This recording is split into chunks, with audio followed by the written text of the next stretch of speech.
राज्यातील सर्व कांदा उत्पादक शेतकऱ्यांसाठी सर्वात मोठी आनंदाची बातमी. दुपारनंतर सर्व बाजार समितीतील कांद्याचे बाजारभाव त्या ठिकाणी आता जाहीर झाले असून राज्यामध्ये मोठा बदल त्या ठिकाणी दिसून आलेला आहे. सोलापूर बाजार समितीत कांद्याला 2,300 रुपयांचा दर त्या ठिकाणी मिळत आहे. कांद्याचे बाजारभाव अजूनही वाढणार असल्याचा अंदाज व्यापाऱ्यांच्या माध्यमातून अजूनही व्यक्त केला जातोय. यासोबत त्या ठिकाणी लासलगाव बाजार समिती असेल, येवला बाजार समिती असेल, वेंचूर बाजार समिती असेल, पिंपळगाव बसवंत बाजार समिती असेल, संगमनेर असेल, मनसर असेल, आळेफाटा असेल, ओतूर असेल, अशा महत्त्वाच्या बाजारपेठेमध्ये कांद्याला काय दर मिळतो ते आपण त्या ठिकाणी पाहणार. दर जर तुम्हाला तुमच्या मोबाईलवरती पाहायचे असेल तर व्हिडिओला एक लाईक नक्की करा आणि आपल्या चॅनलला जरूर सबस्क्राईब देखील करा. बघा शेतकरी मित्रांनो, पहिली बाजार समिती आहे त्या ठिकाणी कोल्हापूर. विक्रमी आवक होताना या ठिकाणी दिसते. 2,796 क्विंटल. कमीत कमी दर भेटतो या ठिकाणी 500 रुपयांनी. जास्तीत जास्त बाजार भेटतो कांद्याला 2,200 रुपये प्रति क्विंटल. यानंतरची जी काय ख्यातनाम बाजार समिती आहे ते त्या ठिकाणी सोलापूर. विक्रमी आवक होताना या ठिकाणी दिसते. 8,791 क्विंटल. कमीत कमी बाजार भेटतो या ठिकाणी 100 रुपयांनी. जास्तीत जास्त दर भेटतो कांद्याला त्या ठिकाणी 2,300 रुपये प्रति क्विंटल. बघा शेतकरी मित्रांनो, यापुढील जी काय बाजार समिती आहे ती आहे त्या ठिकाणी अमरावती. आवक होते त्या ठिकाणी 250 क्विंटल. कमीत कमी बाजार भेटतो 1,000 रुपयांनी. जास्तीत जास्त बाजार भेटतोय 2,300 रुपये प्रति क्विंटल.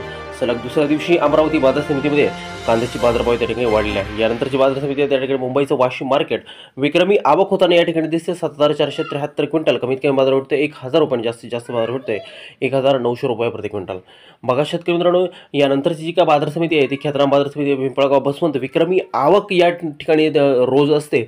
आजची आवक आहे त्या ठिकाणी 1,800 क्विंटल. कमीत कमी बाजार भेटतोय 450 रुपयांनी. जास्तीत जास्त बाजार भेटतोय 2,036 रुपये प्रति क्विंटल. यानंतरची बाजार समिती आहे त्या ठिकाणी पुणे. आवक होते या ठिकाणी 5,482 क्विंटल. कमीत कमी बाजार भेटतोय 600 रुपयांनी. जास्तीत जास्त बाजार भेटतोय पुणे बाजार समितीमध्ये कांद्याला 1,900 रुपये प्रति क्विंटल. शेतकरी मित्रांनो, यापुढील जी काय बाजार समिती आहे ती त्या ठिकाणी शिरूर. आवक झाली बघा 832 क्विंटल. कमीत कमी बाजार भेटतोय 300 रुपयांनी. जास्तीत जास्त बाजार भेटतोय शिरूर बाजार समितीमध्ये कांद्याला 2,100 रुपये प्रति क्विंटल. यानंतरची जी काही ख्यातनाम बाजार समिती आहे ती आहे त्या ठिकाणी पारनेर अहिल्यानगर. विक्रमी आवक झाली या ठिकाणी 4,803 क्विंटल. कमीत कमी बाजार भेटतोय 200 रुपयांनी. जास्तीत जास्त बाजार भेटतोय पारनेर बाजार समितीमध्ये कांद्याला त्या ठिकाणी 2,000 रुपये प्रति क्विंटल. यानंतरची जी काय बाजार समिती आहे त्या ठिकाणी खेड चाकण. आवक झाली बघा 450 क्विंटल. कमीत कमी बाजार भेटतोय 800 रुपयांनी. जास्तीत जास्त बाजार भेटतोय खेड चाकण बाजार समितीमध्ये कांद्याला 1,800 रुपये प्रति क्विंटल. यानंतर जी काय बाजार समिती आहे ती आहे त्या ठिकाणी सांगली. आवक होते बघा 1,648 क्विंटल. कमीत कमी दर भेटतोय या ठिकाणी 500 रुपयांनी. जास्तीत जास्त बाजार भेटतोय सांगली बाजार समितीमध्ये कांद्याला 2,100 रुपये प्रति क्विंटल.